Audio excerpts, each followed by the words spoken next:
संस्कृत से जुड़ी educational videos को देखने के लिए संस्कृत साधना चैनल को सब्सक्राइब करें। संस्कृत के अनुरागियों सभी को धन्यवाद। आज नववर्ष विक्रम संवत 2079 दिन शुक्रवार है और आज मैंने कहा था कि आज मैं लाइव रहूंगा। कतिपय कारणवश लाइव नहीं हो पा रहा हूं, इसलिए वीडियो का रूप प्रदान कर रहा हूं। देखिए, ये व्हाइट बोर्ड पर मैंने आज टॉपिक लिखा है आचार्य मम्मट तथा उनका काव्य प्रकाश। इसमें दो प्रमुख बिंदु हैं, मम्मट और काव्य प्रकाश। सबसे पहले तो हम यही आप लोगों से चाहेंगे कि आप जब भी इस ग्रंथ का उच्चारण कीजिए तो काव्य प्रकाश न कहिए, काव्य प्रकाश कहिए। दूसरी बात यह है कि इस काव्य प्रकाश शब्द में देखा जाए, शब्द इसलिए कह रहा हूं कि ग्रंथ का नाम तो है काव्य प्रकाशा, ये पद बन गया। और जब किसी विभक्ति में रूप नहीं चलता है तब यह शब्द का रूप धारण कर लेता है, जिसे प्रातिपदिक रूप में स्वीकार किया जाता है व्याकरण के अंतर्गत।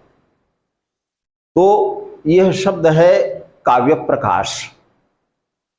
और इस समस्त पद में यदि हम विग्रह करें तो दो प्रकार से विग्रह बनेगी। एक तो है काव्यस्य प्रकाशः, काव्य प्रकाशः, और द्वितीय विग्रह है काव्ये प्रकाशः, काव्य प्रकाशः।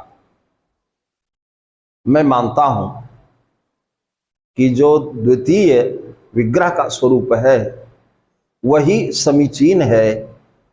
जैसा कि मैंने कहा काव्ये प्रकाशः, काव्य प्रकाशः, कि आचार्य मम्मट ने काव्य के ऊपर प्रकाश को डाला है।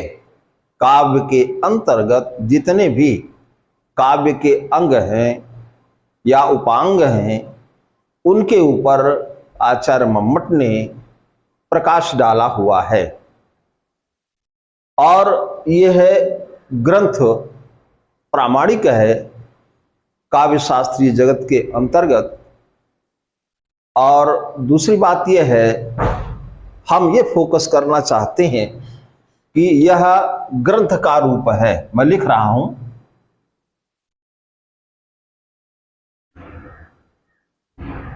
इसको हम ग्रंथ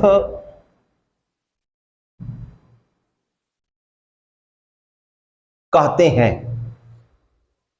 तो ग्रंथ के लिए कुछ नियम हैं, शास्त्रों में बताया गया है। और उसमें यह कहा गया है कि 5 अधिकरण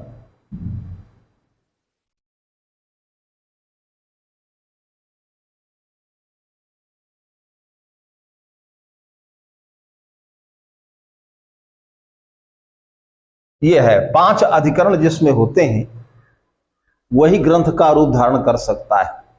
एक कारिका बोल रहा हूं और आचार्य मम्मट के काव्य प्रकाश्वर परमादरणीय श्रीनिवास शास्त्री जी ने व्याख्या किया हुआ है, प्रभा नाम की टीका लिखा है। और प्रथम कारिका नियतिकृत नियम रहिताम जो मंगलाचरण की है, इसके पहले इन्होंने यह दिखाया है कि ग्रंथ किसको कहा जाता है। तो 5 वाक्य कदंबक, या जिसको कि 5 अधिकरण, 5 आधार, आधारोधिकरणम।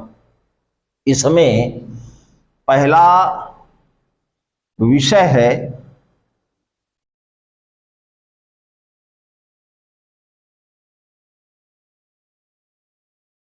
और दूसरा भी विषय है, ध्यान दीजिएगा।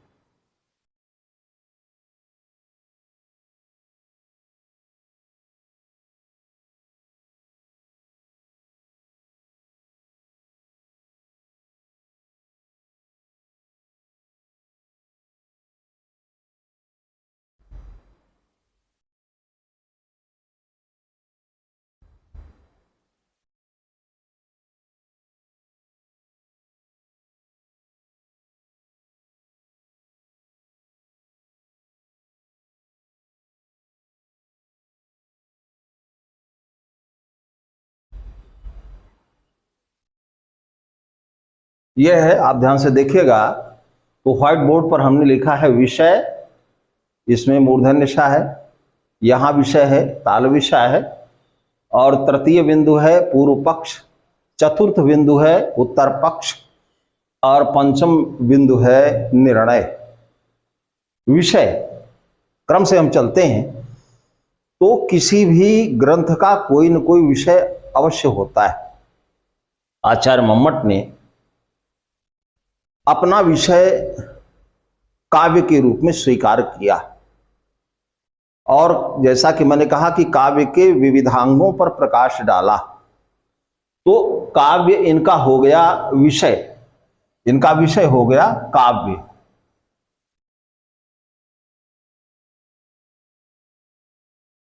अब दूसरा है विषय कि जब व्यक्ति कोई कार्य करता है तो उसके पूर्ववर्ती आचार्य ने क्या कहा और वह आचार्य क्या कह रहा है, यह प्रामाणिकता हम जो लिख रहे हैं इसको मिलेगी कि नहीं मिलेगी, इस संदर्भ में संदेह बना रहता है। तो इस विषय शब्द का अर्थ होता है संदेह।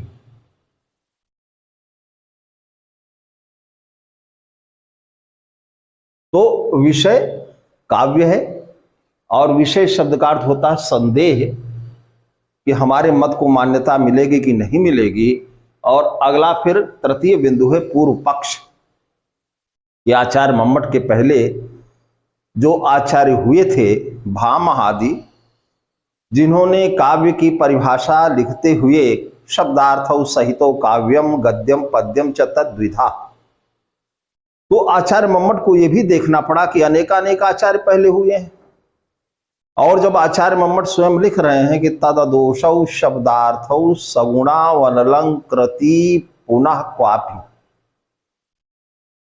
तो पूर्व पक्ष और अपने बाद में संभावित लोगों या हुए अपने बाद के आचार्यों के मत का उन्होंने संयोग किया और एक अच्छे ढंग से काव्य का लक्षण प्रस्तुत किया। तो पूर्व पक्ष अपने से पहले, उत्तर पक्ष अपने से बाद, और फिर पूर्व पक्ष और उत्तर पक्ष दोनों को मिला करके और एक निर्णयात्मक स्थिति देना कि आचार्य मम्मट ने पूर्व पक्ष अर्थात भामह आदि जो पूर्ववर्ती हैं आचार्य, उनके काव्य के लक्षण को देखा, पश्चातवर्ती को भी देखा और एक निर्णयात्मक स्थिति को प्रदान कर दिया।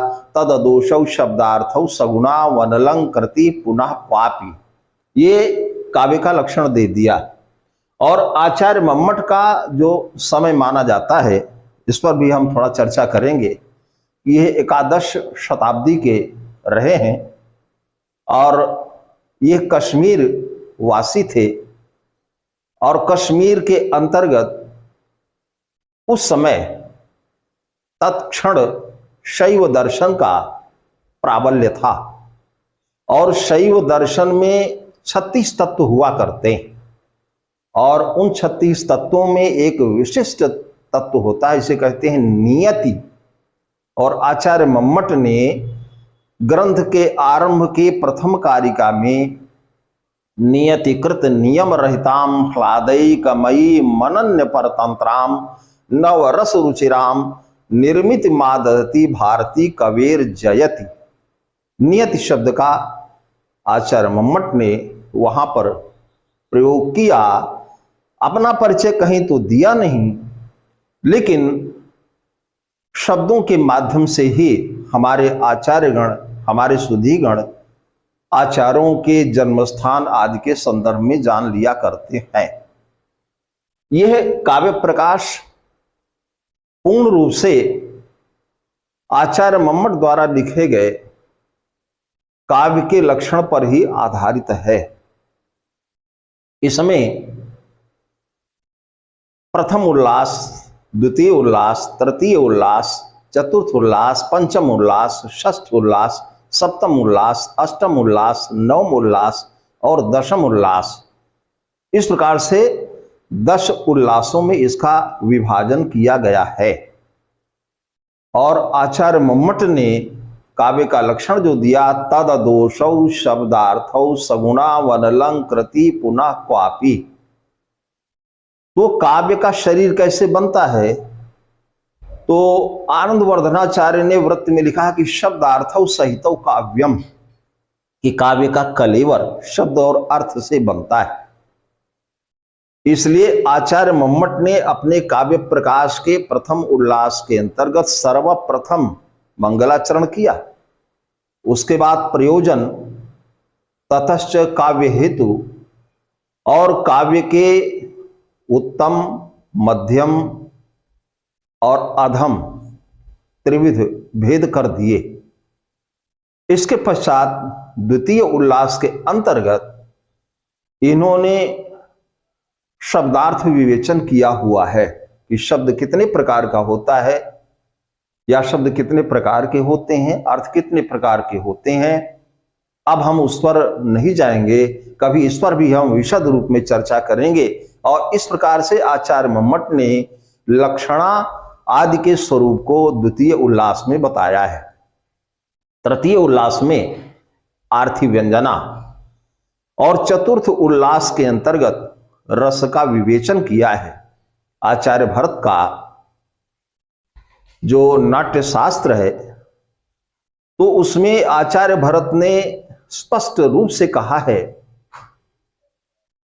विभावानुभाव व्यभिचारी संयोगाद रस निष्पत्ति। और आचार्य मम्मट ने क्रमशः 4 आचार्य, जिसमें भट्ट लोलट, श्री शंकुक, भट्टनायक और अभिनव गुप्त के द्वारा प्रस्तुत की गई भारत के निष्पत्ति की व्याख्या को प्रस्तुत किया है। पंचम उल्लास आचार्य मम्मट का यह मध्यम काव्य का है, गुणीभूत व्यंग्य उसमें पूर्णता प्राप्त होता है।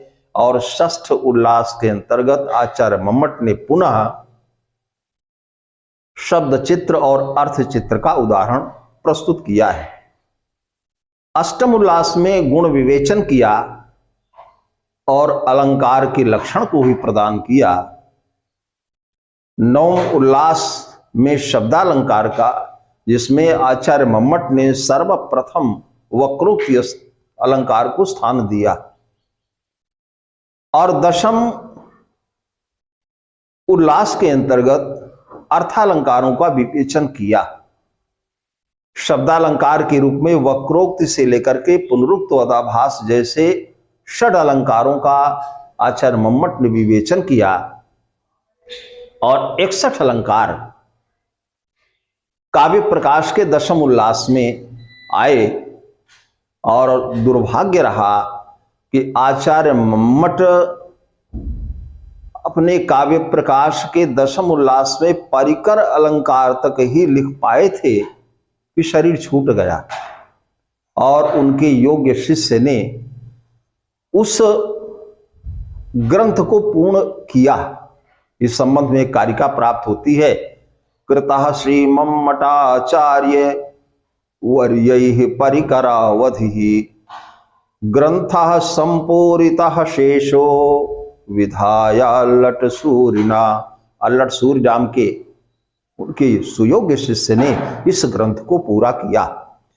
तो इस प्रकार से यहां आचार्य मम्मट और उनका काव्य प्रकाश, इस बिंदु पर आज हमने संक्षेप में चर्चा किया हुआ है, जिसमें कि हम अनेक बिंदुओं पर चर्चा करते हुए और अपनी बात यहाँ तक रखे हैं। आचार्य मम्मट ने आरंभ में ग्रंथारंभे विघ्न विघाताय समुचितेष्ट देवताम ग्रंथ कृत परामृशति। ग्रंथ कृत ग्रंथम करोति इति ग्रंथ कृत। ग्रंथ की जो रचना करता है उसे ग्रंथकृत कहा जाता है, ग्रंथकार कहा जाता है।